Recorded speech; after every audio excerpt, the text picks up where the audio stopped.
here for the Sic'Em 365 podcast, part of the Field of 68 network, which is run by our guys, Jeff Goodman and Rob Doster. I tell you what, today we are so excited to have a fan favorite, the new fan favorite, or one of many fan favorites, I guess, on this Baylor team.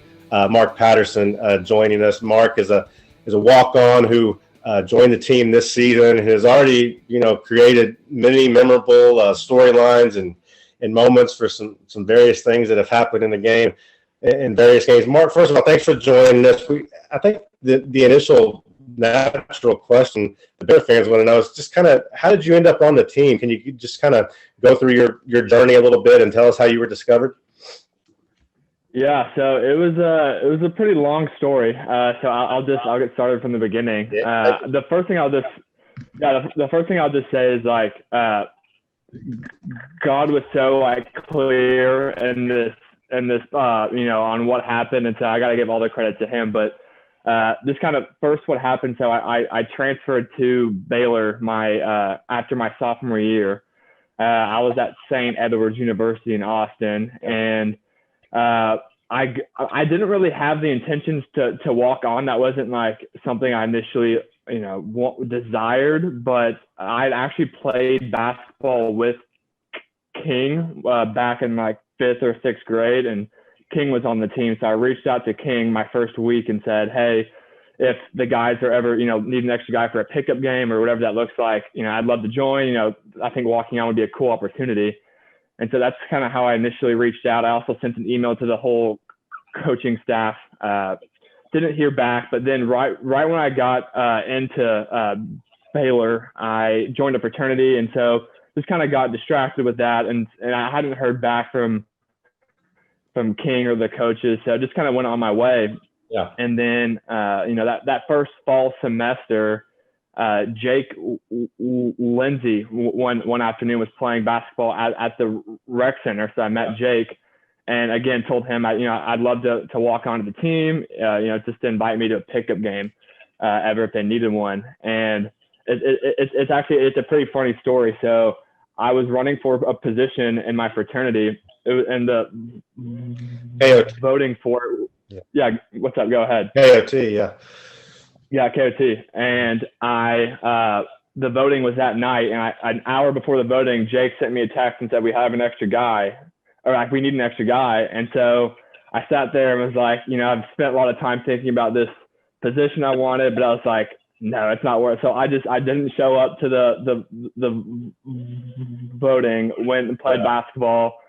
And that's kind of how I got my foot in the door. I played pretty well. It's honestly probably the best I've ever played, which is crazy. And then so King introduced me to Coach Peterson. And Coach P had a huge part in getting me on the team. And so, really grateful for him. But I at that point, I started to work out with Coach P and one of the grad assistants, slowly just getting my foot in the door. I'd play pickup with the team occasionally. And then it got to the point to where this was my junior season. So going into my senior season, they told me there was a position and that they were considering me. Ended up telling me that I did not get the spot. And so my senior season, I just was a student here. Had a great senior year. It was super fun. And then, but throughout that whole process, I was keeping in contact with Coach P and just texting him, just saying, hey, if there's any opportunity, I'd love, just to be a part of the team in any way.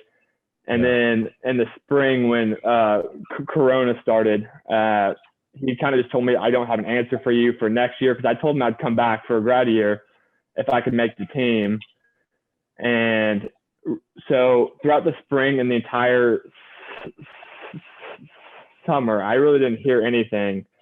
And then it was about a week before class started this last year, I got a call from Coach Drew telling me there was a spot open. And I had graduated, I had a job, I was moved on, and then I sat there thinking I could go back and play with the number 1, number 2 team in the country.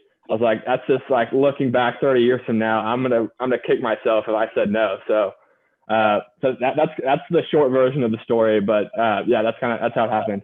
Wow, so cool. When you were playing pickup with them, was it you said you were playing with King and Jake. Were y'all playing against the current team, like when you would go play? No. So I would just go to the rec center, and occasionally, a player or two would come up. And so Jake was up there one time, and that's how I got to know Jake. So. And so you made an impression on them, and then they went and told the coaches, this guy's pretty good. Yeah, I got you. Yeah. That's essentially what happened. So Mark, what was the job you had lined up? What'd you walk away from to come back to school? Yeah. So it worked out well. My dad's he's in real estate, commercial real estate. And so I'd been working with him. And so it was easy to walk away. He was my basketball coach growing up. So he was letting me make my decision on it, but I think he was trying to push me to come back, because he's enjoyed this year just as much as I have. So yeah.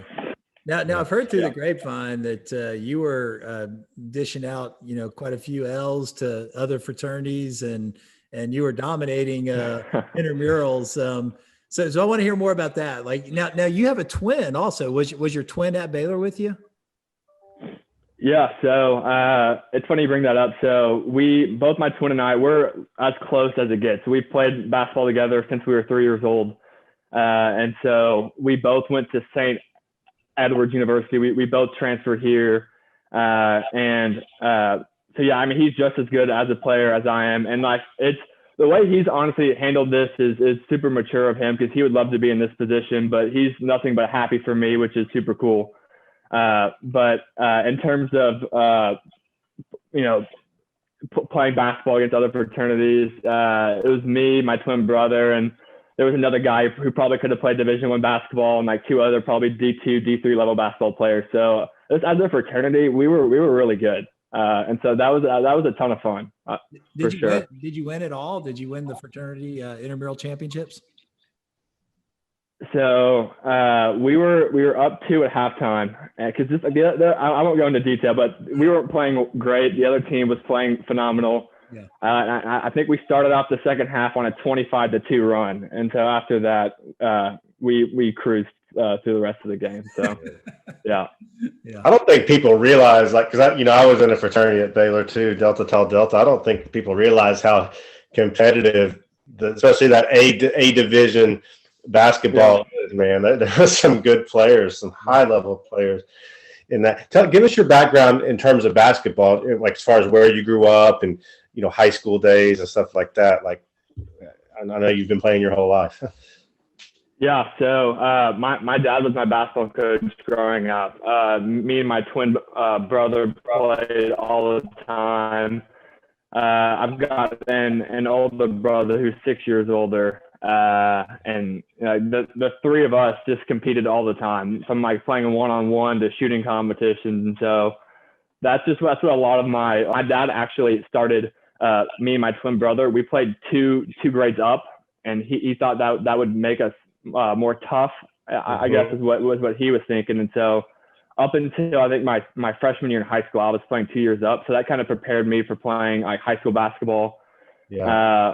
And so I'd always dreamed of playing on the varsity team my freshman year. And unfortunately, right before tryouts, my back was hurting me. And so I went to the doctor, and I had a stress fracture in my spine, actually.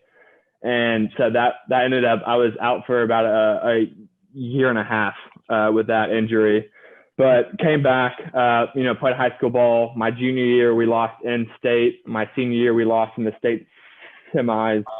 But, I loved playing high school basketball. It was a ton of fun. Me and my twin brother, that's why we decided to play together at St. Edward's, just because, playing high school basketball together was a ton of fun. So what high school was it, Mark? Trinity Christian Academy. Oh, in Addison? Yeah, in Addison. Okay. I live right by there. Okay, cool. Yeah. Well, so I got some questions for you. I mean, when I've watched the games, you've really shown a little bit of everything just in limited action. I mean, you've made some reverse layups against, pretty good defensive pressure. You've hit a 3. You've blocked a shot. I mean, this should have definitely been a block. They called it a foul, but you've chased down guys and showed your speed. You've gotten some tough rebounds. I mean, I'm just yelling at the television when I watch you. I'm saying, don't show them the whole package. Don't show them the whole package because you're really starting to show a lot of different versatility. I mean, you're athletic. I mean, where did that athleticism come from? It's tough to say. I mean, I guess I'd have to thank my mom and dad a little bit for that, but I'd honestly say, so me, my twin brother, and then my best friend from growing up is a really good athlete, and we would just compete against each other, from lowering the hoops when we were in grade school to I remember we had a competition of who could touch the rim first, who could dunk first, and so I feel like I'm a pretty competitive guy. And so just the competition with my friends, my siblings, of just, trying to work out, and just, that's something that always was fun for me. And so I guess that's where where that came from, I'd say. So, okay. I got two measurement questions for you. One is, what's your vertical? Have you had your vertical measured? I have, I think my max vertical, 40 or 41 is the highest I've been tested at. You could tell. So. All right. So, and I'm a big wingspan guy. What's your wingspan? We got to know the wingspan. So my wingspan is actually, I'm 6'1". My wingspan is only 6 feet. So I think that's why I had to work on my vertical so much, because I was lacking in my reach and wingspan. So I hear you. Yeah. Mark, tell us about the play that so many people are talking about. You guys are playing K-State. It's a blowout game. You're in there at the end, and one of the K-State players goes up for a dunk, and you just streak down the court and block the heck out of him, man. I mean, you got up there, and the refs called it a foul. It was not a foul. I don't care what anyone says, but either way, great highlight moment. First of all, how tall was that? Was that player taller, 6'6", 6'7"? I should have his name. Yeah, I mean, it's hard to say, but I think he was probably 6'5" or 6'6". Yeah. So what do you remember about that? That play? Take us through it. Yeah, it's kind of surreal. I feel like first I just need to thank the team for just being up so much just to give me the opportunity to play. Just because this whole year's been it's been a dream for me, and so every opportunity to practice, every opportunity to get in the game is just I just try to be grateful, thank God for it, and so just for the coaches and players just to give me that opportunity is unbelievable. But yeah, just thinking back, I just remember there was a turnover, and I was running down the court, and I could just tell he was running towards the basket with the intention to dunk, and I was just thinking, I'm gonna make the most of this opportunity. I think it's some of the players on the team, like John and Mark Paterson, always talk about they're gonna jump no matter what, because you're either going to block the guy or they're going to score like they would have before. They're going to dunk. So I figured I'd jump and just hope for the best. And I've never had a block like that before. So I can't say I was expecting it to go exactly like that. But no, that was thinking back of all my memories playing basketball. That was the highlight. That was just such a cool experience. And yeah, it was funny. I had snuck away to Vegas that week because I figured y'all would win that game. And I was like, I'm going to take a few days off and go to Vegas. I was watching that game in a casino in the sports book, and about 30 people just jumped up and was like, "Oh my God!" when you did it. It was really cool to watch. The other thing that I think was kind of a funny story. Up until about the 10th game of the year, your jersey didn't have a name on the back. And Scott Drew joked, "Oh, the mail's slow. We ordered it." What was that experience like? Because you were coming in making all these great plays, and you didn't even have your name on your jersey. Yeah, I think it just goes back to just initially starting the season out, I was just grateful to have a jersey at all and just to be on the team. Yeah. And the coaching staff was working hard to get my name on the jersey. And so I knew they were working for it. And they had it done for a couple weeks. I just hadn't gotten in the game. Yeah. But I remember all my friends would ask me why my name wasn't on my jersey and all that kind of stuff. So just to get in the game, to finally, like, I remember the first time looking at my jersey with my name on it. It was like weeks before that game, but it was just like a surreal experience, honestly. So, I'm super grateful for the coaches to work so hard to get that to done. me, and Ashley, sorry for hogging all the questions here. I'll let you ask 7 right in a row here. But another thing is, to me, is like, you've got this team with this great chemistry. It's pretty much the same team as last year, minus Freddie Gillespie and Devontae Bandu. But all of a sudden, you come in and join this group. Everyone talks about the character of this team. How did they treat you when you came in and got in their inner circle? Yeah, that's a great question. This team's like honestly different than any team I've been a part of from the beginning. Everyone on the team they welcomed me because I'd known a couple of the guys a little bit, just from seeing them at the rec center and when I'd play with them occasionally. But everyone treats me great. The whole team just has a really the coaches talk about joy a lot, Jesus, others, and yourself, and I think that's just the way people that's how they live their life. And so just from trying to, when the guys they're competing against, like they're in their position, when they're doing well, like if Jared's having an off game and Davion's playing well, Jared's cheering for him. And so I think that translates on and off the court. And they, from the beginning, I didn't have any issues with people not welcoming me to the team. All of them have been super friendly to me. And that's honestly one of the best parts of this year. I've got friends that I'm going to have for years and years, for the rest of my life. And so I've loved that. I've got some great friends from this year, which is awesome. So that's great. So I want to ask you about being on the scout team. I would assume that you and Jackson and Dane, because Dane's redshirting, so to speak, this year, are kind of the staples of the scout team, right? And with Zach and Jordan, are they also the main guys on the scout team? Or, I mean, how does that work? I mean, how do you guys prepare the team for the opponent that they're going to face? Great question. So I treat scout team like that's my game, because on a typical night I'm not going to get in. So that's kind of the most fun for me. And so we'll spend time to learn their sets and all their plays. And we just, we'll get assigned like a player on the other team to try to play like them. But really we just go out and just try to compete against the main guys. And I was laughing with my family the other night. I think I do so well in the games because like I'm going up against the best defense in the country, and it's easier in games when you're not going up against guys like Jared and Davion and Mark, or some of the best defensive players in the country. So, we just really go out and compete to the best, just to help the team in any way that we can. So. Yeah, that was going to be my very next question. Is I know, guys have said they've improved so much just by going against their own team in practice. I mean, it started with Jared Butler when Davion Mitchell was sitting out and just having to compete against Maceo Teague and Jared Butler every day. And then Adam Flagler last year having to compete against, Davion and Jordan and Davion, Maceo, and Jared. And now you're talking about that as well. I mean, have you just seen the growth of your abilities as a player just by having that extreme competition every day in practice? I mean, has that made you a much better player as a result? Yeah, I absolutely think it has.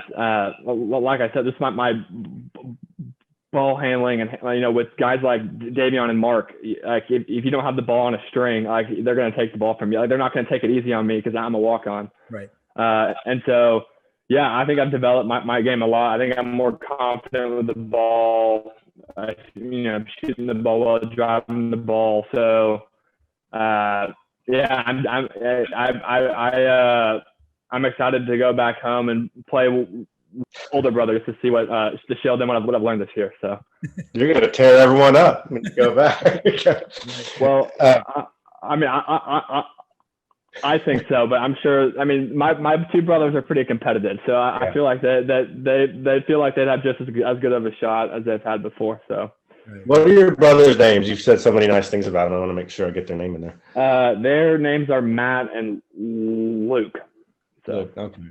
Yeah. Hey, when the scout team during those moments when you do get into the game, with 2 or 3 minutes left, kind of just take me through that whole dynamic because everyone wants to see you score, do something cool, but at the same time, I mean, you still want to like stay within the offense, right? I mean, is it kind of hectic, when all that happens, or how do you approach it?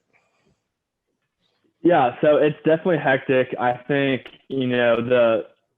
just being human, a part of me, I want to score, I want to shoot the ball, I want to, make plays. But I think that the coaches have set just a good culture on the team, and the starters and the players who are in the regular rotation, those guys, exemplify that culture too. And so, coming in the game, it's easy to just to get caught up in that culture rather than, trying to shoot the ball or, make plays. And so when I get in, I typically I just try to have fun, honestly. I've gotten in the game maybe 6 times, and those have been some of the best basketball memories I've had. And so just trying to go out, try to distribute the ball, and when I'm open to shoot. So that's the way I try to approach it.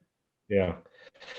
Hey, a little off topic too. I mean, Ashley and I and all the Baylor fans, we get to see the main players every day in these games, but you've got a bird's eye view every day of practice of guys like Dane and Zach, and Jordan Turner. I mean, tell Baylor fans what they can expect, in years to come from guys like that.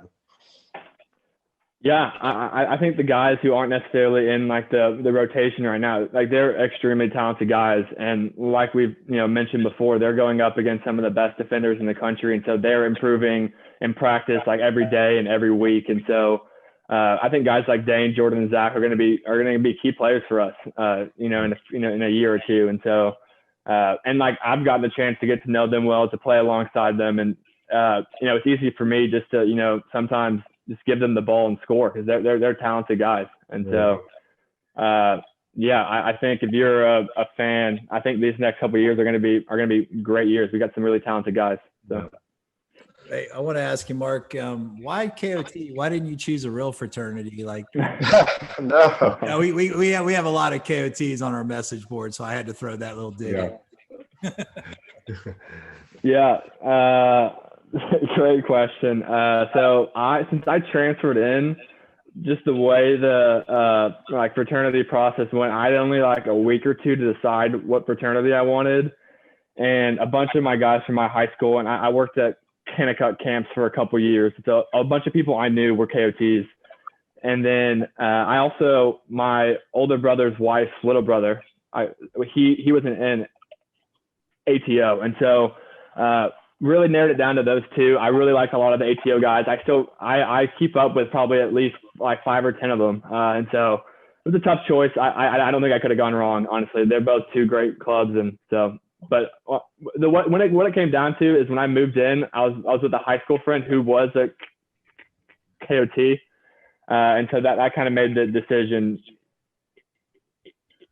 easy for me. So, all right, I got one final question, then I'll turn it back over to Jason. But are there any like memories that stick out? Just a funny memory from this year, or something that was you already mentioned just how special you felt, getting that block and obviously making the 3-pointer and some of the points you've scored. But does anything just stick out as just as something memorable from this year so far? I'm trying to think. The most memorable moments for me have been like the block and the 3 and scoring and all that. So I'm just trying to think. I think that so some of my best memories that are kind of, so I didn't know really Jared, Jackson, and Matt very well going into the year, but I had Jackson's phone number somehow. And so I texted them. So I lived with those 3 guys. Yeah. And so just like hanging out around the house with them, they're great dudes. And so, 3 of my really good friends now. So I think just living with those guys and like watching basketball with them has just been some good memories. But for me, just as a basketball player and as like just a competitor, my best memories have been like on the court, scoring my first points and that kind of stuff. It's just I've been memories I'll have for the rest of my life. So What's that apartment like with you four guys in there? What do you guys do for fun? Does anyone make dinner for everyone else? Give us what life's like inside that place. Life. I won't go to specifically who, but one of the guys isn't the cleanest of the bunch. But Matt's already told us. Matt's already told us it was him. So. It's Matt. It's Matt. But like, I feel like even from the beginning of the year, he's improved. But stuff for fun. Really, we just like to hang out, like watch sports. Me and Jackson love this game called Catan. But Matt and Jared aren't big fans of it. I think it's because they're not very good at it. But that's just we really just like to hang out and play games and yeah. Matt told us he went through a minor depression when Long John Silver's closed. Has he found a new fast food place to gorge on lately? Or? No, I remember the first time he told me he went to Long John Silver's. I thought it was a joke, and then he's telling me it's just some of the best fish he's ever had, and he convinced me to try it, and it was good. Like, I'm not even gonna lie, like I liked it. But no, he hasn't found anything else yet that I'm aware of. You know what's funny is after we did that podcast, Ashley, for about 2 weeks, I had Long John Silver's in my mind. I was like, I want to go, but I was like trying to diet a little bit, and finally I just caved, and I went and I got like a big, huge fish meal, and it was really good. So yeah, it is good. I'm not gonna rack on that at all. I've never had Long John Silver. It's really good. I mean, I'm not gonna, especially for fast food. I mean, my gosh. The last thing for me that I think is so cool, and people have commented on it, Mark, is that y'all's bench, the energy, even when you're not in the game. I feel like you guys are playing such a big role just with your mannerisms and your energy and all. I mean, is it coming naturally? Do you tell yourself every game, hey, we gotta bring it, or how do y'all approach that? Yeah, I'll just, like, for me personally, that's not really my personality. And so, like, Coach Drew from the beginning kind of told me, like, hey, like, especially when we were playing our first couple of games with like legit no fans, he was like, hey, we need our bench to bring energy. And so I kind of took that, and the rest of the team obviously has, but we're just trying to contribute every way we can, whether it's obviously the guys who are scoring 20-30 points a game, they're huge contributors, but if we can help just like 1% by being loud on the bench and getting outside of our comfort zone, that's what we're going to try and do. So I think it's played a huge role. I remember up at Illinois, or when you guys played Illinois and Indianapolis, I thought it was a big factor in that game. But hey, we've kept you long enough. I want to thank you though for your time, and not only that, just all you've brought to the team this year. It's such a great find by Jake Lindsay and Keem McClure, I guess. But Ashley, we good? Yeah, that's good. Thanks. Yeah, appreciate it, Mark. Thanks for the time. Well, yeah, it should be a fun next month or two, Mark, and we'll catch up with you down the road. So for Ashley Haas, I'm Jason King for the Sic'Em 365 podcast with the Field of 68 Network.